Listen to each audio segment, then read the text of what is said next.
नमस्कार दोस्तों, हिंदू धर्म के अनुसार भगवान विश्वकर्मा को सृजन का देवता कहा जाता है। ऐसी मान्यता है कि विश्वकर्मा जी ने इंद्रपुरी, द्वारका, हस्तिनापुर, स्वर्गलोक, लंका आदि का निर्माण किया था।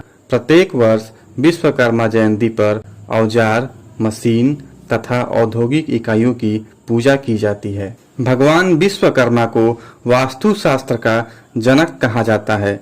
उन्होंने अपनी ज्ञान से यमपुरी, वरुणपुरी, पांडवपुरी, सुदामापुरी, शिवमंडलपुरी, पुष्पक विमान, विष्णु का चक्र, शंकर का त्रिशूल, यमराज का कालदंड आदि का निर्माण किया।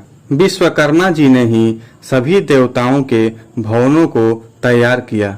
विश्वकर्मा भगवान की कथा के अनुसार सूत जी बोले, प्राचीन समय की बात है।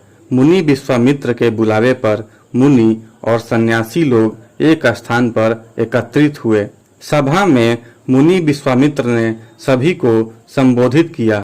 मुनि विश्वामित्र ने कहा, हे मुनियों, आश्रमों में दुष्ट राक्षस यज्ञ करने वाले हमारे लोगों को अपना भोजन बना लेते हैं, यज्ञों को नष्ट कर देते हैं, जिसके कारण हमारे पूजा पाठ, ध्यान आदि में परेशानी हो रही है। इसलिए अब हमें तत्काल उनके कुकृत्यों से बचने का कोई उपाय अवश्य करना चाहिए। मुनि विश्वामित्र की बातों को सुनकर वशिष्ठ मुनि कहने लगे कि एक बार पहले भी ऋषि मुनियों पर इस प्रकार का संकट आया था। उस समय हम सब मिलकर ब्रह्मा जी के पास गए थे। ब्रह्मा जी ने ऋषि मुनियों को संकट से छुटकारा पाने के लिए उपाय बताया था।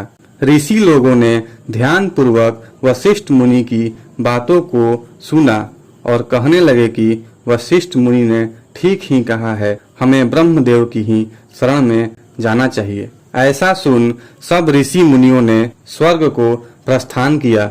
मुनियों के इस कष्ट को सुनकर ब्रह्मा जी को बड़ा आश्चर्य हुआ। ब्रह्मा जी कहने लगे, हे मुनियों, राक्षसों से तो स्वर्ग में रहने वाले देवता को भी भय लगा रहता है, फिर मनुष्यों का तो कहना ही क्या, जो बुढ़ापे और मृत्यु के दुखों से लिप्त रहते हैं। उन राक्षसों को नष्ट करने में श्री विश्वकर्मा समर्थ हैं। आप लोग श्री विश्वकर्मा के शरण में जाएं।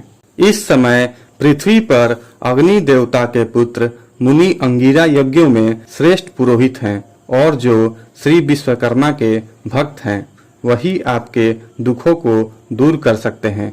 इसलिए हे मुनियों, आप उन्हीं के पास जाएं। सूत जी बोले, ब्रह्मा जी के कथन के अनुसार मुनि लोग अंगिरा ऋषि के पास गए। मुनियों की बातों को सुनकर अंगिरा ऋषि ने कहा, हे मुनियों, आप लोग क्यों व्यर्थ में इधर उधर मारे मारे फिर रहे हैं। दुख दूर करने में विश्वकर्मा भगवान के अतिरिक्त और कोई भी समर्थ नहीं है। अमावस्या के दिन आप लोग अपने साधारण कर्मों को रोककर भक्ति पूर्वक श्री विश्वकर्मा कथा सुने और उनकी उपासना करें।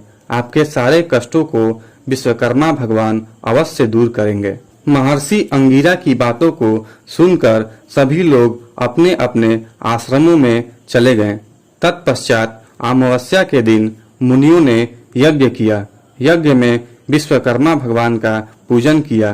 श्री विश्वकर्मा कथा को सुना, जिसका परिणाम यह हुआ कि सारे राक्षस भस्म हो गए। यज्ञ विघ्नों से रहित हो गया। उनके सारे कष्ट दूर हो गए।